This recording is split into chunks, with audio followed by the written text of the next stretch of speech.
മിത്രം എന്ന് പറയുമ്പോൾ നമ്മൾ ഇന്നത്തെ കാലത്തായാലും ഏതൊരു കാലഘട്ടം നോക്കിയാലും ഒരു സ്ഥാപനം മുന്നോട്ട് കൊണ്ടുവന്നതിന് ഒരുപാട് ബുദ്ധിമുട്ടും. അതേ സമയത്ത് ഒരു എബവ് 2000 ബ്രാഞ്ചസ് ആണ് ഈ മിത്രത്തിനുള്ളത്. അപ്പോൾ തീർച്ചയായിട്ടും അതിൻ്റെ തലവേദന എന്ന് പറയുന്നത് ചെറുതായിരിക്കില്ല, അത്രയും വലുതായിരിക്കും. അപ്പോൾ ഒരു വലിയ ടീം തന്നെ സാറിന് അതിനൊപ്പം ഉണ്ടോ? സാർ ഒറ്റയ്ക്കാണോ ഇത് ഹാൻഡിൽ ചെയ്യുന്നത്? തുടക്കം വന്നത് ഒറ്റയ്ക്കായിരുന്നു. തുടക്കത്തെ കാരണം വെച്ചാൽ ആദ്യം ഒരു വലിയൊരു ലക്ഷങ്ങൾ വെച്ചിട്ടോ അങ്ങനെ ചെയ്തൊരു ബിസിനസ് അല്ല. ഞാൻ തന്നെ ഗൾഫിൽ നിന്നെല്ലാം പോയി വന്നു ചെറിയൊരു എമൗണ്ട് വെച്ചിട്ട് തുടങ്ങിയതാണ്. അതായത് ചെറിയൊരു എമൗണ്ട് വെച്ചിട്ട് ചെറുതായിട്ട് തുടങ്ങിയ സംവിധാനമാണ്. ആദ്യത്തെ സെയിൽസ്മാൻ ഞാൻ തന്നെയാണ്, ആദ്യത്തെ മാനേജർ ഞാൻ തന്നെയാണ്, ആദ്യത്തെ ട്രെയിനിങ് കൊടുക്കുന്ന ആൾ ഞാൻ തന്നെയാണ്. All in one. അതിനുശേഷമാണ് പതുക്കെ ഓരോന്നായിട്ട് ഓരോ ആളായിട്ട് കൂടുകയാണ് ചെയ്തത്. കണ്ണൂരാണ് ആദ്യം ഇത് സ്റ്റാർട്ട് ചെയ്തതെങ്കിലും അതിനുശേഷം നേരെ എറണാകുളത്ത് വന്നു. എറണാകുളത്ത് ഒരു ഓഫീസിലൊരു സിംഗിൾ സീറ്റിലാണ് സ്റ്റാർട്ട് ചെയ്തത്. അവിടെ നിന്നാണ് ഇത്രത്തോളം വലിയൊരു ടീമായിട്ട് വളർന്നു വന്നത്. അപ്പോൾ എനിക്ക് ചോദിക്കാനുള്ള മറ്റൊരു ചോദ്യം, ഈ മിത്രത്തിലേക്ക് വന്നപ്പോൾ അതിൽ എന്തെല്ലാം പ്രതിസന്ധികൾ സാറ് നേരിടേണ്ടി വന്നിട്ടുണ്ട്? ഈ മിത്രത്തിനെ സംബന്ധിച്ചോളം ഞാനൊരു ഫ്രാഞ്ചൈസി കൊടുക്കുകയാണ് ചെയ്തത്. അവിടെ സംബന്ധിച്ചോളം എന്നെ സംബന്ധിച്ചോളം ഞാൻ ഈ കാര്യങ്ങളൊക്കെ എനിക്ക് അറിയാവുന്ന ആളാണ്. പിന്നെ നല്ലൊരു ശക്തമായ ടീമും ഉണ്ടായിരുന്നു.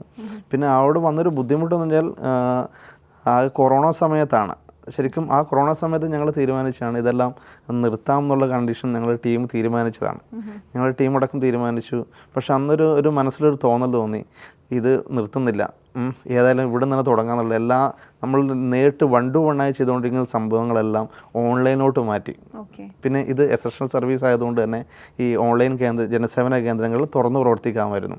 അതുകൊണ്ട് തന്നെ ആ കാലഘട്ടത്തിൽ കൂടുതൽ വിജയം ഉണ്ടായത്. അതായത് സാറിന് ഉണ്ടായിട്ടുള്ള പ്രതിസന്ധിയാണ് വീണ്ടും തീർച്ചയായിട്ടും ഒരു സംരംഭത്തിലേക്ക് എത്തിയത്. അതുപോലെ തന്നെ മറ്റുള്ളവർക്കും അങ്ങനത്തെ ഒരു പ്രചോദനമാകാൻ വേണ്ടിയിട്ട് ഒരുപാട് ബ്രാഞ്ചസ് സാർ ഇട്ട് കൊടുത്തിട്ടുണ്ട്.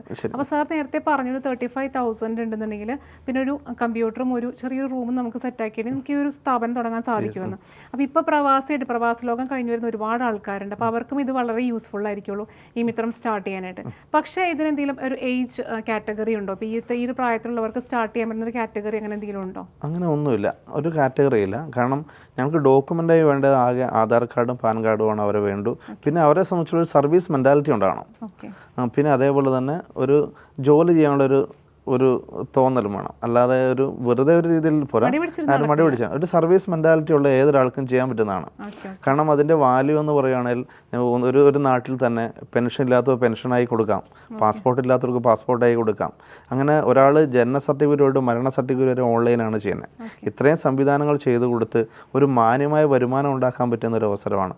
അതുകൊണ്ട് തന്നെ സാധാരണ ഇപ്പോൾ ഞങ്ങളെ സംബന്ധിച്ചോളം അത് പറയുകയാണെങ്കിൽ ആൻഡ്രോയിഡ് മൊബൈൽ ഉപയോഗിക്കാൻ അറിയാവുന്നവർ തന്നെ ഞങ്ങളുടെ ട്രെയിനിങ്ങിലൂടെ ശക്തമായി തന്നെ നല്ല രീതിയിൽ ബിസിനസ് ചെയ്യുന്നു. പിന്നെ അതേപോലെ തന്നെ വീട്ടിലിരിക്കുന്ന കല്യാണമെല്ലാം കഴിഞ്ഞു, പല നാട്ടിൽ നിന്ന് വന്ന് കല്യാണമെല്ലാം കഴിഞ്ഞ് ഉള്ള സ്ത്രീകളൊക്കെ വെറുതെ ഇരിക്കുന്നവർ ഇതിനെക്കുറിച്ച് മനസ്സിലാക്കി അവർക്കൊരു ശക്തമായൊരു തൊഴിൽ, ഒരു സ്വന്തമായിട്ടൊരു ബിസിനസ് ആരംഭിച്ച് ധാരാളം ആൾക്കാർ ചെയ്യുന്നുണ്ട്. അപ്പം ഇത്രയും നേരം നമ്മൾ പറഞ്ഞത് ഒരുപാട് ഫെസിലിറ്റീസ് നമ്മൾ പ്രൊവൈഡ് ചെയ്യുന്നുണ്ടെന്ന് പറഞ്ഞു. പക്ഷേ ഇതുമായിട്ട് ബന്ധമില്ലാത്തൊരു സ്ഥാപനം വരികയാണ്, ഈ മിത്രത്തിനോട് വരികയാണെങ്കിൽ അവരുമായിട്ട് എങ്ങനെയാണ് അസോസിയേറ്റ് ചെയ്യാൻ പറ്റുക? ലൈക്ക് മാർക്കറ്റിംഗ് ഫീൽഡിലൊക്കെ അവരെ ഹെൽപ്പ് ചെയ്യുന്നുണ്ടോ? തീർച്ചയായും ഉണ്ട്. അതായത് ഈ മിത്രം 3 രീതിയിലാണ് ചെയ്യുന്നത്. ഒന്ന്, ഒരു നാട്ടിലൊരു ജനസേവന കേന്ദ്രം ഉണ്ടാക്കി ഒരു വ്യക്തിക്ക് ഒരു ചെറിയൊരു ബിസിനസ്, അതായത് സ്വയം തൊഴിൽ പോലെയുള്ള ഒരു ബിസിനസ്, 1 അതിൽ 2 3 ആൾക്ക് തൊഴിൽ കൊടുക്കാൻ പറ്റുന്ന ഒരു രീതിയിലാണ് സാധാരണ ഫ്രാഞ്ചൈസി ബിസിനസ്. പിന്നെ രണ്ടാമത് ഉള്ളതാണ് white label business. White label പറഞ്ഞാൽ ഈ മിത്രം എന്നത് ഞങ്ങളുടെ ബ്രാൻഡാണ്. അതേപോലെ നമ്മൾ പല കമ്പനികൾക്കും back end support, training, licensing എല്ലാം ചെയ്യുന്നുണ്ട്. അതായത് ഒരു ഇന്ത്യ മുഴുവൻ ബിസിനസ് ചെയ്യണം എങ്കിൽ ഇത്രത്തോളം ഞങ്ങളെപ്പോലെ ഒരു ടീമിനെ, software team, training team, back end team, ഇത്രയും ടീമിനെ ആക്കി ഒരു തുടക്കക്കാർക്ക് ചെയ്യാൻ വളരെ ബുദ്ധിമുട്ടാണ്. അങ്ങനെയുള്ളവർക്ക് ഈ back end support, training, software കൈകാര്യം ചെയ്ത് ഞങ്ങൾ ചെയ്യുന്നുണ്ട്. അതായത് ചെറിയൊരു ചിലവിൽ തന്നെ അവർ മാർക്കറ്റിംഗ് മാത്രം നടത്തിക്കൊണ്ട് തന്നെ ഇതേപോലത്തെ ഒരു ബ്രാൻഡ്, ഈ മിത്രം പോലെ മറ്റൊരു ബ്രാൻഡ്, ഒരു ഉദാഹരണം പറയുകയാണെങ്കിൽ വി ഹെൽപ്പ് എന്ന ഒരു ബ്രാൻഡാണെങ്കിൽ അവർ ആ ബ്രാൻഡിൽ മാർക്കറ്റിംഗ് മാത്രം ചെയ്താൽ മതി. അവർക്ക് എത്ര ഫ്രാഞ്ചൈസി വെള്ളം കൊടുക്കാം. അതായത് ഈ മിത്രം എന്നതിന് ബാക്ക് എൻഡ് ചെയ്യുന്ന അതേപോലെ തന്നെ അവരുടെ ബ്രാൻഡിലായിരിക്കും ചെയ്യുക എല്ലാ കാര്യങ്ങളും.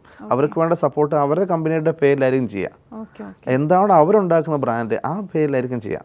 അവിടെ ഈ മിത്രത്തിന് യാതൊരു സർവീസ് നമ്മുടെ ആയിരിക്കും, പക്ഷേ അവരുടെ ബ്രാൻഡിലായിരിക്കും.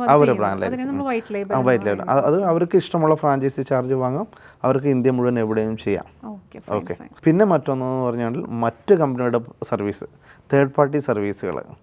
അതായത് ഇപ്പം ഏതൊരു കമ്പനിയുടെ ആണെങ്കിലും സർവീസ്, ഇപ്പം ബാങ്കിങ് കാര്യങ്ങളായിക്കോട്ടെ, ഇപ്പം എന്തൊരു സർവീസാണ്, ഇപ്പം GST സർവീസ് ആയിക്കോട്ടെ, മാട്രിമോണി സർവീസ് ആയിക്കോട്ടെ, ഇതൊക്കെ ഞങ്ങളിലൂടെ ചെയ്യുന്നുണ്ട്. അതിൻ്റെ ഒരു പ്രത്യേകത എന്താണെന്ന് വെച്ചിട്ടുണ്ടെങ്കിൽ സാധാരണ ഒരു ഓഫീസ് എല്ലായിടത്തും ഒരു കമ്പനി, ഒരു ഉദാഹരണം പറയുകയാണ്, ഒരു മാട്രിമോണി കമ്പനിക്ക് ഒരു ഓഫീസ് കേരളത്തിൽ ഓഫീസ് തുടങ്ങണം. ഞങ്ങളെ സംബന്ധിച്ചിട്ട് ഇപ്പോൾ 2400ഓളം ഒരു ഓഫീസ് കേരളത്തിൽ തുടങ്ങണമെങ്കിൽ കോടികൾ മുടക്കണം. എല്ലായിടത്തും സ്റ്റാഫിനെ വെക്കണം, കമ്പ്യൂട്ടർ വേണം, കട വേണം, അതിൻ്റെ സെക്യൂരിറ്റി കൊടുക്കണം, ഇങ്ങനെ ലക്ഷങ്ങൾ മുടക്കിക്ക് വേണം ചെയ്യാൻ വേണ്ടിയിട്ട്. ഇപ്പം ഇതിനെ ഞങ്ങളുമായിട്ട് അസോസിയേറ്റ് ചെയ്യുകയാണെങ്കിൽ ഒരു ദിവസം കൊണ്ട് തന്നെ 2400 അവരെ കസ്റ്റമർ സർവീസ് പോയിന്റുകൾ അവർക്ക് ഓപ്പൺ ചെയ്യാൻ പറ്റും. കാരണം ഞങ്ങൾക്ക് ഓൾറെഡി സ്റ്റാഫുണ്ട്, അവിടെ കമ്പ്യൂട്ടറുണ്ട്, അവർ വെൽ ട്രെയിനഡ് ആണ്. അതുകൊണ്ട് തന്നെ അവരുടെ സർവീസുകൾ ഞങ്ങളുടെ സെൻറ്ററുകളിൽ പല ആവശ്യങ്ങൾക്കായി ഒരു ദിവസം 150 തൊട്ട് 200 ആൾ കയറി ഇറങ്ങുന്നതാണ്. ഞങ്ങൾക്കൊരു ഡിസ്പ്ലേ ബോർഡിൽ അവരുടെ ഡീറ്റെയിൽസ് കൊടുക്കുകയാണെങ്കിൽ അവർ ഓരോ ആളും വന്നിട്ട് 5-10 മിനിറ്റ് അവിടെ വന്ന് നിൽക്കുന്നവരാണ്. ഞങ്ങൾ ഡിസ്പ്ലേയിൽ കൂടെ വരുന്ന ഒരു നോട്ടീസിൽ കൂടെ വരുന്ന കാര്യങ്ങൾ അവർ മനസ്സിലാക്കും. അവർ നമ്മളോട് ചോദിക്കും ഇതെന്താണെന്ന് ചോദിക്കുമ്പോൾ അതിനെക്കുറിച്ച് പറഞ്ഞ് മനസ്സിലാക്കി അവിടെ ഒരു സെയിൽ നടക്കുമ്പോൾ ഞങ്ങളുടെ സെൻറ്ററിനും ചെറിയൊരു വരുമാനം കൊടുക്കുകയാണെങ്കിൽ ആ ഒരു മാർക്കറ്റിംഗ് ചെയ്യാം. അത് തന്നെയാണ് ഞങ്ങളുടെ ലക്ഷ്യം. അത് തന്നെയാണ് 5000-ഓളം ഫ്രാഞ്ചൈസിയാക്കി ഒരു പ്രൊഡക്റ്റ് ലോഞ്ച് ഹബ്ബ്, ഒരു സർവീസ് ലോഞ്ച് ഹബ്ബായിട്ട് മാറ്റുക.